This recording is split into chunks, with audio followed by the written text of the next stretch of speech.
My name's Jim Fraser. I'm from Vanderbilt University. I live in East Nashville, and I just wanted to share a little story to start off.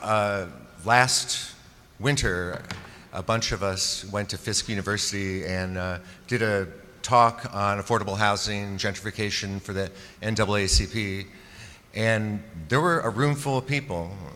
I thought when I went to Nashville next about a month and a half ago for the gentrification and affordable housing talk, there might be 50 people, 60 people. I was being real casual because I was one of the speakers. When I saw over 300 people, I started to think, this is serious. And there's some political will in Nashville among citizens to make a change.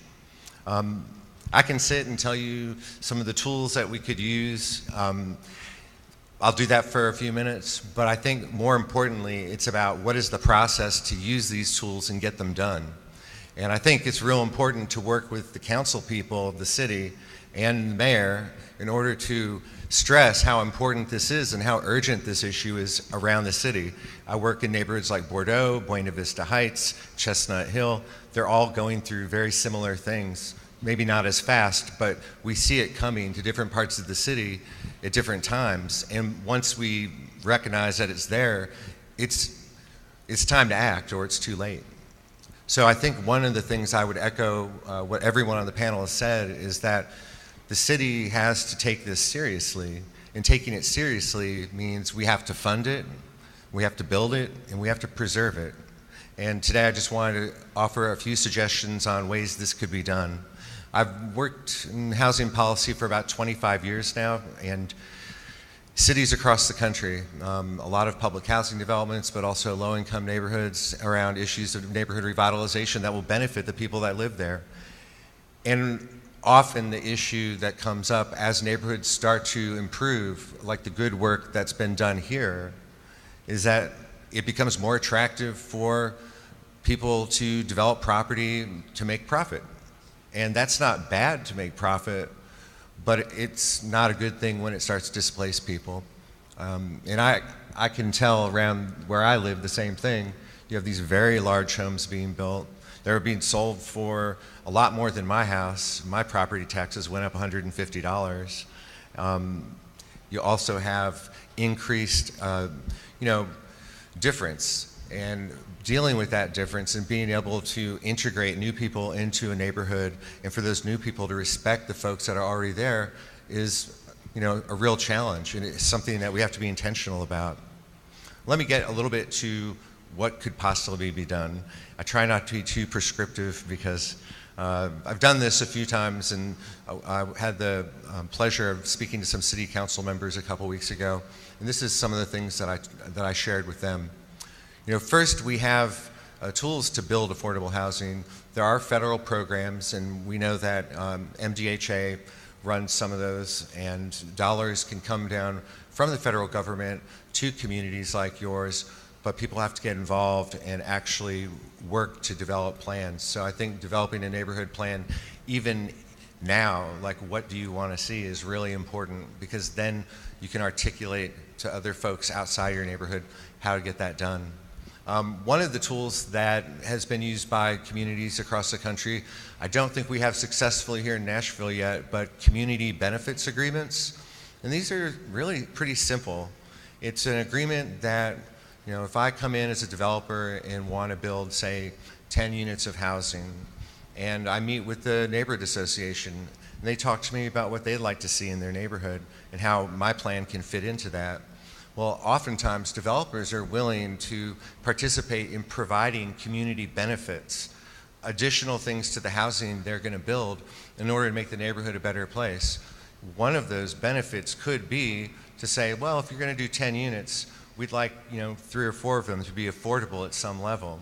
And that can work for the developers because the Metro Planning has the ability to advise the City Council on zoning issues, and one of the things we can do in Nashville to promote infill development is density bonuses for developers. And we're going to have to work with the public and the private sector. And when I say we now, I'm talking as a citizen. And density bonuses our ability to have people put multiple units on a parcel of property that was zoned for maybe one at the time. And and then in return, some of those units have to be affordable. This could work in a multitude of ways. We have some really great nonprofits that are doing good work here in Nashville, and like, for example, Urban Housing Solutions, the Housing Fund, and Paul back there. And these are folks that are already putting some of these things into practice. So I would suggest thinking about community benefits agreements. I would suggest thinking about how do you work with developers, because they are going to come. I mean, and they're not all bad people. They actually sometimes can be very committed to a neighborhood if those relationships are built. The other thing about building would be acquiring property. So there are properties that the city has because of tax delinquency, and these are neighborhoods around Nashville.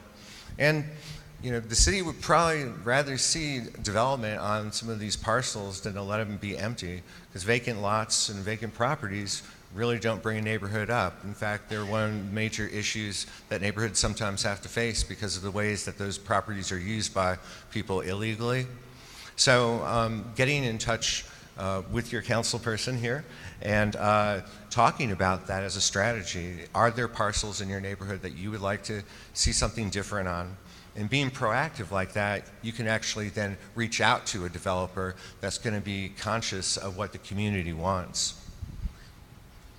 In terms of what government can do in addition is think about the city as a whole, not just your neighborhood.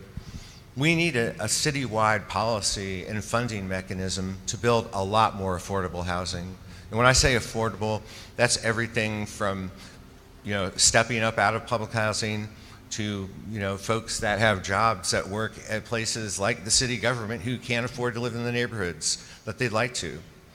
So it's not just talking about Section 8 housing, which is not a bad thing at all, but it's talking about a range of affordable options.